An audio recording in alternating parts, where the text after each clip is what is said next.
What if I told you that over 30% of Americans can't cover a $400 emergency expense with cash or savings, and that 13% of American families are directly affected by natural disasters in a given year? Now, obviously, having your finances prepared for different kind of emergency scenarios is super important so that you don't go into debt during these emergencies, or you don't end up spending thousands of dollars unnecessarily because you didn't prepare ahead of time. So in today's video, we're going to talk about some ways to flip that script so that different kinds of emergency scenarios don't end up devastating your finances. Before we get started, I want to be super clear about something. The content of this video doesn't constitute financial advice. I'm not a licensed financial advisor, and everyone's situation is different. And this video is purely educational content to have you think about the financial and cost aspects of emergency preparedness. Always consult with qualified professionals for your specific financial decisions. So now that we're through with the disclosure, let's talk about money and preparedness. But before we get started, please hit the like and subscribe button to help us grow the channel.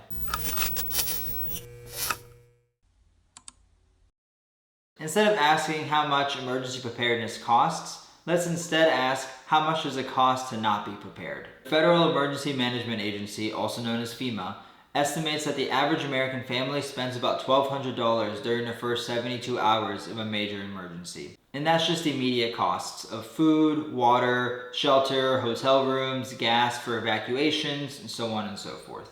But here's where it gets really expensive. If your home suffers damage and you don't have the adequate insurance or emergency fund set up, you could be spending thousands of extra dollars out of pocket to fix whatever damages occur during this emergency. For example, I have family that lives in the coastal regions of Florida, and after the hurricanes that came through last year, hundreds if not thousands of homes were damaged by the floodwater. Many of them were rendered uninhabitable, and a lot of people don't have flood insurance or didn't have flood insurance to cover those expenses. Lost wages are another hidden cost when it comes to these major emergencies.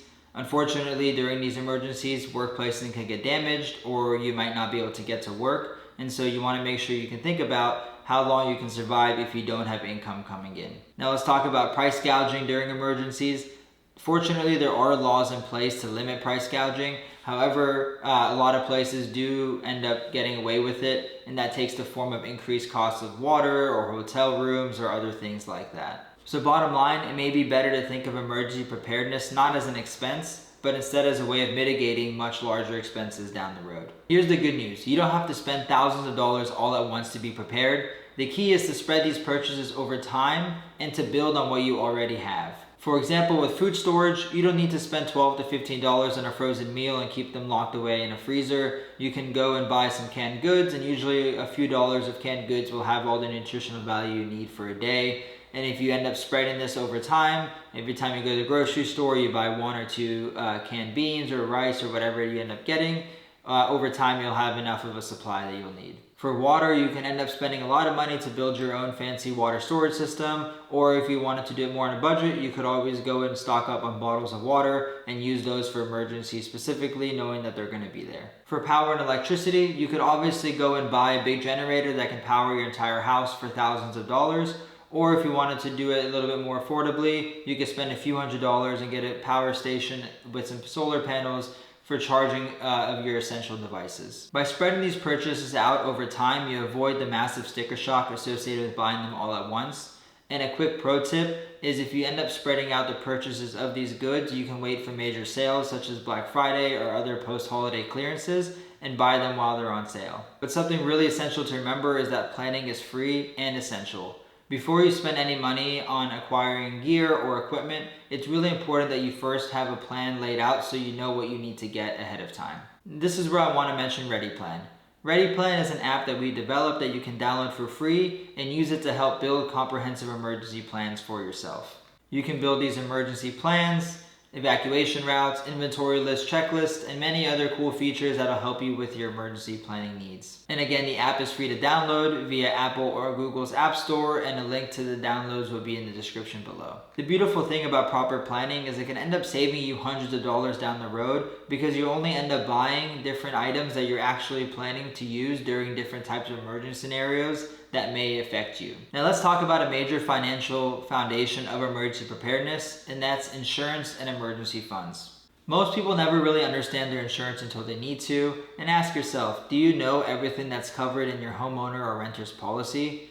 A lot of the times these policies have gaps that could cost you thousands of dollars. Flood insurance, for example, is something that's not covered in most homeowner policies, but it does end up costing billions of dollars of damage every single year. And like we've seen recently with the Texas flash flooding, or like I mentioned earlier with the hurricanes in Florida, it does affect a lot of people, and you may or may not have the proper policies in place to protect against it. So it's something that you should look at and consider when doing your emergency planning. Similarly, fire insurance is something that may or may not be covered under your standard homeowner policy, so making sure that you're up to pace on what is and isn't covered is important, especially if you live somewhere that's more prone to wildfires, such as Southern California, other parts of the country like Colorado, so on and so forth. When it comes to emergency funds, most financial experts will recommend having about 3 to 6 months of expenses saved up in an emergency fund. And I like this advice, but what I also do for myself is think about different scenarios specifically, not just a 3 to 6 month blanket rule, because obviously everyone's situation is different. For example, if myself or my partner or anyone in your household was to lose their income,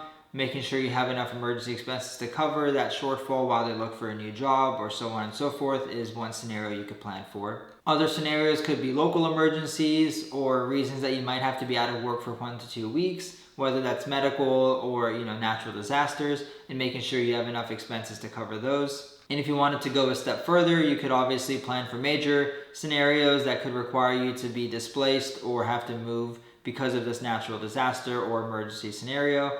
But of course, all of these scenarios are just examples. You should really try to plan out whatever scenarios are specific to you, where you live, and what you anticipate happening in your area. Now, obviously, building up the funds and emergency plan is difficult to do, especially if you're starting from scratch or you otherwise don't have a lot of disposable income. But the key here is to just put away what you can to plan for these emergencies before they end up arising. And if you're able to do this consistently, paycheck to paycheck, then over time you will have a built-out emergency fund. And just a quick pro tip, obviously people like to transact in different ways, whether it's cash, card, or Apple Pay or other kind of mobile payment option.